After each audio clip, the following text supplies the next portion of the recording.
ugende wige n'icyongereza sheri wanje. Ikibi nuko Nyambo yaba avuga ikinyarwanda nabi. Nyambo ntago ari umwongereza. Mani n'umukobwa witwa hano Bad Black witwa Bad Beach yaje kumenya ukuri ko kumenya indimi zitandukanye. Mwaswi Nyambo beautiful like that. Nyambo, your beauty has to have ibindi bintu bigenderaho. Niyo mpamvu umukinnyi wa filime. Nyambo yagukoze ikido. Ndanamukunda cyane by the way. So ntubona ukuntu Domba normalizing violence. Ntubona Domba reka kuvuga Nyamba ari sister wanjye. Ari sister wanjye. Urumva biraza kurangira kugira ngo aryoshye ikiganiro. Posting ujya mu Rwanda ukora iki? Naguhiga nkakubinda nkaguca agasebe kwibyo. Nibwo wamenye uburemere. Nibwo wamenye uburemere bw'ibyo uri kuvuga. Wa mugani ibintu bavuze ngo Dumba umunsi bamuriye ingumi. Nibwo azabimenya neza mureke. Mu ijambo abantu 1200 mudukurikiye, reka mbasabe ikintu kimwe. Ibi bintu nkuko Kiramani yabivuze urumva ko byavuye ahantu mu guserereza kuko uyu mwana yimanye ikiganiro. So s'il te plaît, ahantu usanga iyo foto cyangwa hari iyo shame, please ubyamagane. Nyambo icyo kintu bari kumuvugaho icyo ni ikinyoma. Urimo kumva iryo hindanya, uryamagane ubishyire mu ruhari, bareke umwana akomeze umushinga wo gukora amafilime n'ibyo akora. Abantu bareke kumuhindanya. That's it. Nyambo sweetheart, I can teach you how to speak English. Kunyumva nge ndumva ari ibyo. Urumva abantu mwese ahantu bibona, abantu muri aha ngaha ngira ngo mwumvishe source, murebe ikiganiro uwo mugabo ninde wa mugabo uri yanani Kiramani yavuze.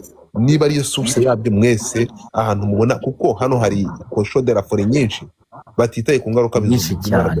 Okay, nanjye mushobora reka ubu ngubu nkafata umwanya nkabanza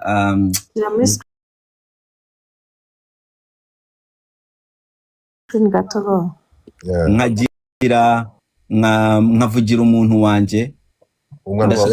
Ndashaka kuvugira DJ Crash. Abanyarwanda ndashaka kuvugira DJ Crash. Abantu mwamwihaye muri muramukorera ica urubozo, kandi nta muntu yigeze avuga mu izina. DJ Crash ararengana. Iyo nza kuba ndi musaza wa DJ Crash nari kuba ngiye nafata buri muntu wese umwiha, nanjye nkagenda nkubita ingumi. Kasubiza ko nyoreze iyo foto nyishyireho iri ari nini. DJ Crash sheri. DJ Crash nuko ufite utugufwa nawe urarengana sheri. Banza wumve Dumba. Uwo DJ Crash ngiye nta nubwo nshaka kugira, nta nubwo sinara namwumviye. Sibe mpamvu turi hano. DJ Crash ni wa wundi yagize umugore wa Ntuza, yagize umugabo wa ariko muri iyi case ntabwo ngiye icyo tuvuga Dumba nagize ngo ni wamumenya ngo ni wa wundi wagize umugabo wa Eva. No ndakazi, ariko icyo ndi kuvuga muri iyi case urimo kunyumva Dumba. Niba tugiye kuvuga ngo tubikwiye duterurire hamwe muri rusange, urukunyumva. Azirunga no Kiramani yavuze imva n'imvano yaho byaturutse, kandi namutambare kubisobanura hano. Mureke duterure imwe tuvuge ntibikwiye. Reka tubitangire tuvyera ko byatangiye ari ugusereza byemwe byo muri showbiz, siko bimeze. Ariko aba bana batoya Dumba nuko utari kubyumva, baragiye berekera ku rundi rwego. Uranyura kuri Twitter ugasanga bafashe foto y'uyu mwana, urimo kunyumva. Bayifashe baramwasamisha. Mani bakajya mu mavideo ye hahanda akina, urako akina amafilime. Bagafata nk'ahantu ari gukina, urimo kunyumva. Bakajya gushaka nk'ahantu yasamye, bakagenda bagakora ama screenshot. Dumba bari kumukora ibintu bitari byo. So ntekereza ko this must stop. Ngo Dumba Nyambo yaramwimye ngo niyo mpamvu, ahubwo Nyambo nta nubwo yigeze anyima, ahubwo twari tugiye kubijyamo neza. Ntabwo yigeze yumvira. Ariko si mutaba ngushe muri bese ngo njye mu gishanga washyanowe. Agiye kuguha ifoto, so musabye ifoto. Sombwe ngo nze kuguha ifoto ko. Nawe rero hari igihe urenganya umuntu. Ejo no kutariyazi. Entertainment no gusebanya. Reka entertainment nta nubwo ari no gusebanya. Reka mbabwire ibintu nguma mbivuga, ariko nguma mbisubiramo nkagira iki mwanze kubyumva. Banyarwanda reka mbabwire entertainment ntabwo ari no gusebanya, nta nubwo tuba dushaka kugira ngo umuntu anasebe. Ariko ibi ngiye kubisuramo bw'inshuro 100. Iyi ni inshuro 100. Ngiye kubisubiramo ibi bintu ngiye kuvuga, ngiye kubisuramo inshuro 100. Yo ni it's the 100th time I'm saying it. Abantu iyo uzanye ikintu mu buryo kiri positive, ni waba ugisupportinga, ntabwo baza kugiha like, ntabwo baza kugikunda, baraza kukirwanya. Iyo wicaye hasi ukavuga ati njyewe nkunda Nyambo ni umwana mwiza cyane neza amafilime, ntabwo mushobora kumwanjama, nta n'umuntu wamuvugaho. Ubu ngubu Nyambo ejo araza kugenda muri filime igire views, babona amafaranga. ibyuma muri muranahubuka bimwe biba biri muri comment byasamye ntabwo biza ahantu biva naho bijya. Ubu kuba Nyambo amaze igihe barimo baramuvuga iminsi 3 barimo baramuvuga ikintu cyose yajyamo ahantu hose yajya yabona views ntabwo ziza kubera bakuvuze neza, views ziza wavuzwe, waba uvuzwe neza waba uvuzwe nabi, abantu baraza bakakureba kubera umaze iminsi urimo uravuga. Iyo nzindutse ku gitondo uretse gatoya mwimvugiramo kabano mwumvugiramo ndashaka gutanga nuzi. Iyo uje ukavuga umuntu neza ukamubwira ati bantu munkundire kabano, bantu munkundire nuza, abantu baranga deliberately barabyanga. Rero abantu b'abanyabwenge bafite uburyo nkanjye ukuntu promoting indirimbo, mfite uburyo nshaka ya matiku ari ku mihanda nkakishamo indirimbo ya Kevin Kadenshasha, ariko kubera ko nzi ko mukunda amatiku iyo ndirimbo mukayumvira mugasanga iyo post ibonye 500 ariko indirimbo ya Kevin Kade bayumviyemo. Nukuvuga ko iyo ushatse kugira ngo uzajye uposting ibintu biri positive mu Banyarwanda nta kintu na kimwe na hano na hamwe wageza, ugomba gushaka uburyo ubitwistinga ukabiha abantu bibaye nkaho biri packaged mu buryo buri negative. So ibigo gishobora kwemera ibyo mvuga, ni nayo mpamvu Dumba mushobora kuvuga ati Dumba ratwika mukamwirwe Dumba supporting. I'm gonna teach you how to fish, I'm not gonna give you fish. Ariko abantu bamwe barashaka kugira ngo baze kurya iby'inyanja byacu batabirobye. Dumba agenda tukane muze mu musabe support. Naza hano nkababwira ukuntu biba birimo birakorwa mukayanganya ngo turimo turamurwanya. This is how it's done hano muri showbiz.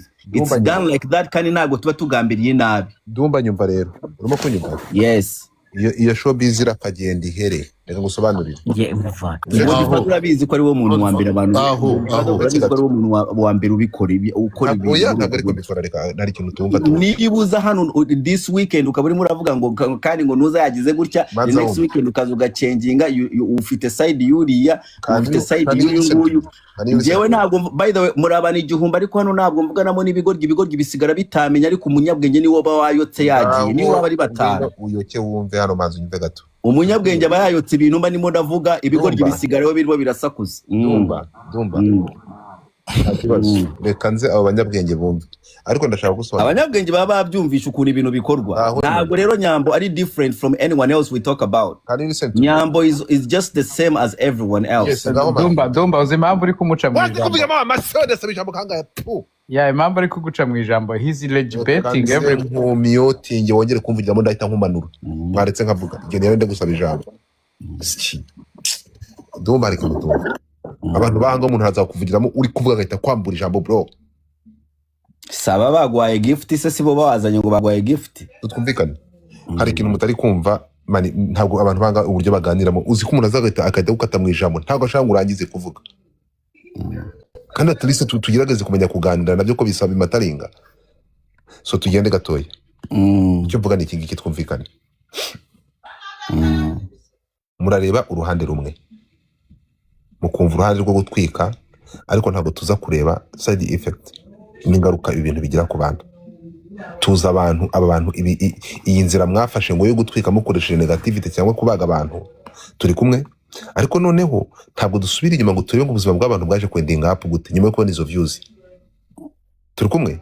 Ibi bintu byo kubabulinga no ngo nugutwika, urukunyumva kamaze mboroki hano. Urabizi ko nta comment igihanyura ngo Godfather wikwigira mwiza nawe uri fake, kankwereke ko ndi fake wabutu nawe kubitwe n'inkuba. Urimo kunyumva icyo tuvuga? Nanjye nuko nashobora kublock ibiboro byawe nayo kuba nabibrotse nk'ubu moderator nanye ngoroke akira babaje. Reka mboroga mwiza uragiye. Ukunyumva ikintu ndi kukubwira. Ariko so none bakaza kwisanzura gute? Oya sinza kubaboroka mwiza ndamureka ariko bwoma bizi ko mufiteho control. Ikintu turi kuvuga ni iki ngiki ugerageze kunyumva. Tuvuga ibi ngibi ariko ntabwo tureba ingaruka bigira kuri aba bantu n'uburyo bendinga. Aratwika uyu munsi, urimo kunyumva? Ariko hari abananirwa kubyihanganira, urimo kunyumva? Niho bisunikira kugira ngo abisporte, agahura na Dumba akavuga ati we byakire gutyo niko bimeze, nibwo uri butwika bwo kuri iyo ndirimbo isohoke. Urimo kunyumva? Ya mpano amagambo uri kuvuga hano Dumba, ibi ngibi uri kuvuga kuri Nyambo ngo abikore. Wabwiye ya mpano gasohora indirimbo atwikire muri biriya bintu byamukoze, biriya bintu byabaye, siko bimeze? my brother icyo mvuga ni iki ngiki ntabwo tureba ko bashobora kubibyaza umusaruro izo negativity n'ibyo niwo mwanda baba baguyeho cyangwa ibingi biri kuba kuri Nyambo ariko ntabwo dusubira inyuma ngo tube ngo nyuma y'ibyo ngibyo aba bantu bashobora kubana nabyo bate unyumve ese nyuma y'ibi ngibi inyuma y'uko gutwika bakabona izo views baraza kubana n'icyo kintu gute bashobora kugifesinga bakabana nacyo abenshi muri bo ntabwo babana nabyo bisanga bagiye mu biyobyabwenge kugira ngo babashe gusurvivinga kiriya kintu rero nanjye God nagwaye example itagiye kure ndakubwira ati njyewe bakasuku ba Dekati baranyatatse to the extent ko bahayarinze Boscan naguhaye has a page buri munsi baziruka mu gitondo bamba I'm still standing even right now after 3 years barakoze ibyo biboro reka nkurangirize nkakubwira muri ibi biboro only the strong survive abakene bafite ukuntu batekereza n'abakire bafite ukuntu batekereza wigize agati gatoya nyine uragenda ucaho ngaho Nyambo advice naguha nakubwira you have to be strong when you come here ugomba n'ibyo bintu ugomba kubyemera bakabikuvuga ukabikiringa niba hari umuntu wa mbere uturusha hit mu bahitinzi bose babaye mu Rwanda ni Meddy ni kangaye bamubwiye Meddy ko bamubwira ko bamukubita Meddy mwari mwamwumva avuga cyangwa agenda no kurega cyangwa afite ikintu akora Meddy se n'urusha gutwika Medararega areze bangahe yarabareze bafata ku mavuta yarabareze kandi no kutabarega none se kankubaze niba bitaramugendekeye gutyo kuko ibyo bintu byose nizo twasizo zamusunikiye kuva muri iyo muziki bose bajye bendinga nka Meddy ko atakomeje akabivamo reka Meddy azamaze sohoke uretse gato azamaze sohoke avuye mu bintu byatumye Meddy ikintu cyamukuye mu muziki ntabwo ari bullying turetse gato ikintu cyamukuye mu muziki njyewe nawe turabizi ko atari bullying ntabwo arakora statement ngo abivuge uretse gato ntabwo arakora statement ngo avuge ariko njyewe nawe turabizi nubwo atarakora statement reka tuve mahanga ngusobanurira ikintu kimwe wowe witanzeho urugero reka kuntwara mu bandi kamaze nkubaze nanjye yitanzeho urugero ariko ngo n'urundi rugero rwiza manza wumve niba hari umuntu bavuga nabi hano ni Meddy manza wumve ariko muhane ijambo ariko tumeze neza duhane ijambo twawe mugiye kumoderatinga se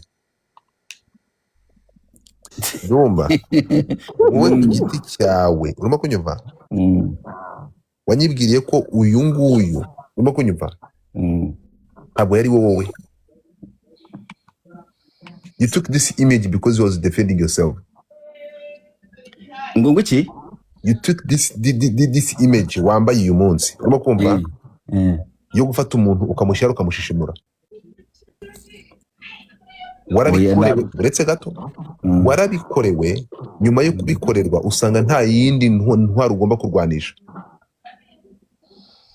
you became who you are urimo kunyumva kandi biragukorera ubasha gusurvivinga muri iki kibuga siko bimeze ziri kunyumva comment ziri mu bwenge zitangiye no kuza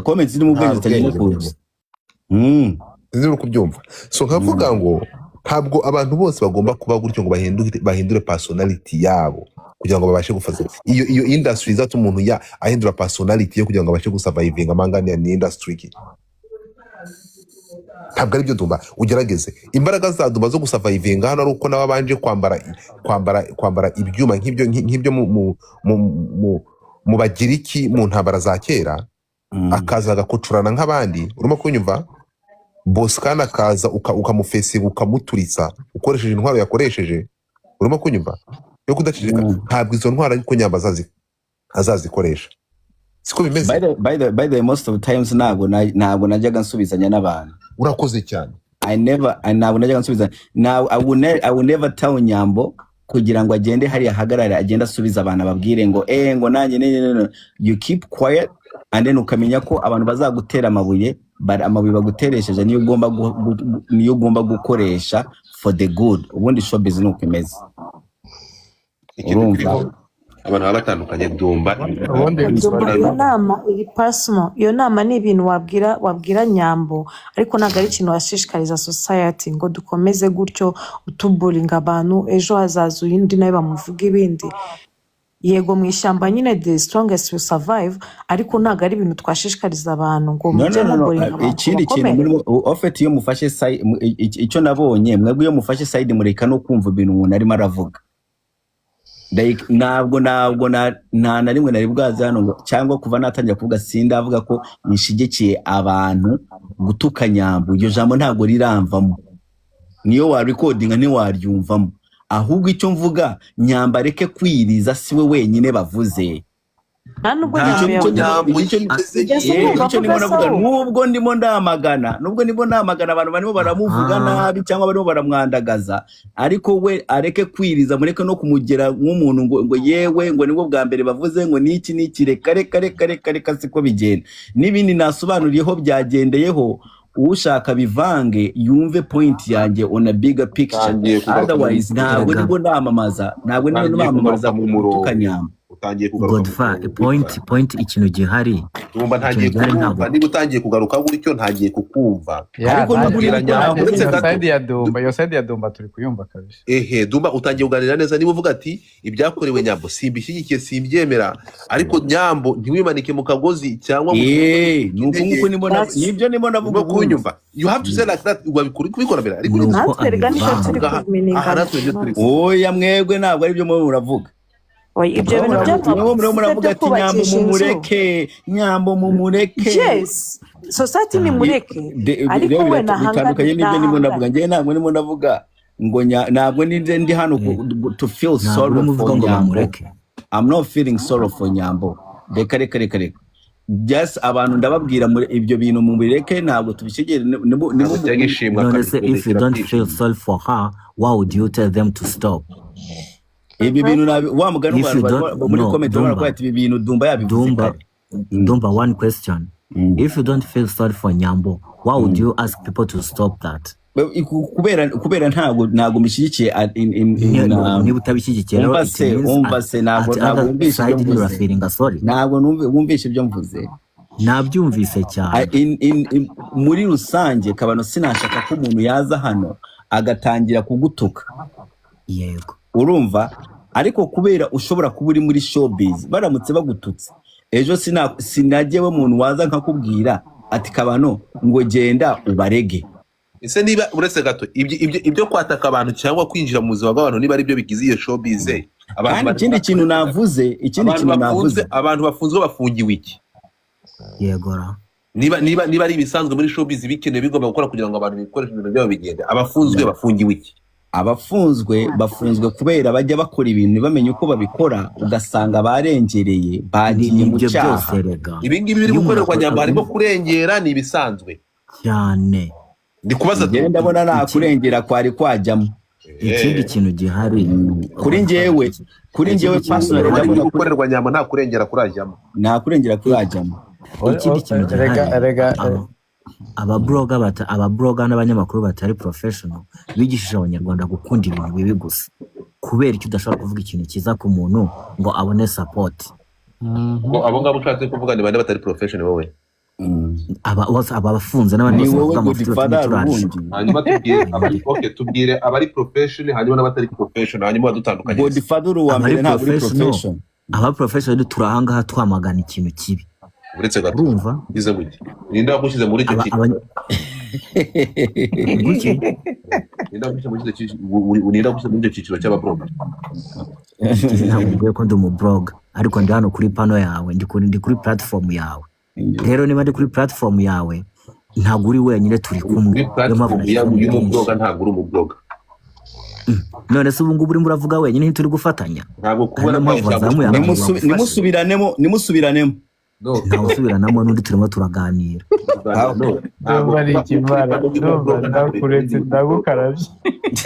Nimusubiranemo erega ahangaha it's not about anybody. Iyo uzamuye umuntu akagufasha uri umumodo, and we do respect you for that. You are a superstar. Uri umumodo akoze niba yabifuyemo ashatse kuba umukuru gute bamubuza nkanda ashaka kuba umukuru yabivuze kuri side yawe ibyo uri kwikoresha guma hamwe. Hello kabano yabivuye mu by'uwo muda ashaka kuba umubloga.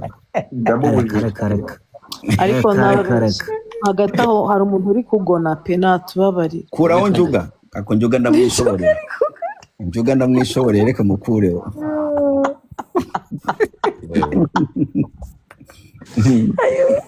abantu bakundishije abantu gukunda ibintu bibi gusa. It's about to go down, ladies and gentlemen.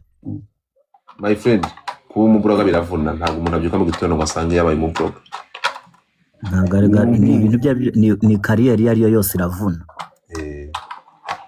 Kabano nawe kumudoringa ntabwo kwakoroheye. Ntabwo byanyoroheye nyine. Bamwise umutinganyi.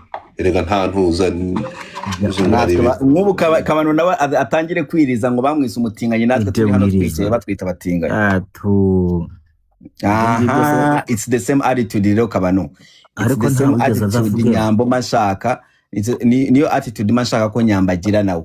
Biratandukanye Dumba. Unyita uwo nguwo nta muntu waje ngo avuge ngo wenda ngo afite sex ihengamye ngo meze gutya na gutya ngo wenda kugira ngo bari ibintu bigenda gutya na gutya. Reka kubinshiramo ngo bimenye Godfather ntacyo na kimwe nzi. Urabizi kandi none ikintu gitangaje urakize Dumba. Ibi ngibi ikintu kiriho nta nubwo ibi ngibi bya affectinga Dumba ni Nyambo wenyine. Reka twemere ko Nyambo ashobora kubidigera akanabyakira. Ubundi Godfather aho niho nkwemereye utangiye gutya. Ariko noneho wibuke ko uriya mwana afite umuryango siko bimeze. Yes. Uriya mwana afite umuryango we reka twemere ko uriya mukobwa byamaze kwinjira muri vie privé ye kandi iyo vie privé haraba afite famille. Iyi famille uko Nyambo yabyakira ntabwo ari ko umubyeyi wazabyakira, ntabwo ari ko umusaza wazabyakira. Aho niho nahereye komeza. Ntabwo ari ko boyfriend azabyakira, bazahura nawe ejo hazaza bakavuga ati dore umukobwa washatse, dore umuhungu washatse umugore unuka, uryamana nawe gute? Ikaba inkoni izakubita umuntu wese uzagira ahahurira n'uyu mwana w'umukobwa.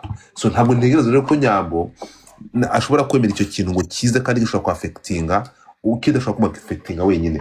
Inama rero kumugira ngo wabyakira nabyakira se hanyuma ingaruka zizagira ku bavukana nawe. Ngiye Nyambo ndamuzi maze kuba ndi kumwe nawe. Nyambo amaze kumucikira. Nyambo urabizi ko twakikiranye na gukikira urankikira ntabwo nuka, ariko niba bavuga ko nuka ntabwo ngiye kuzana ngo nanye kudefanda ngo ntabwo nuka. Reka hahire rimwe asike nyumvira.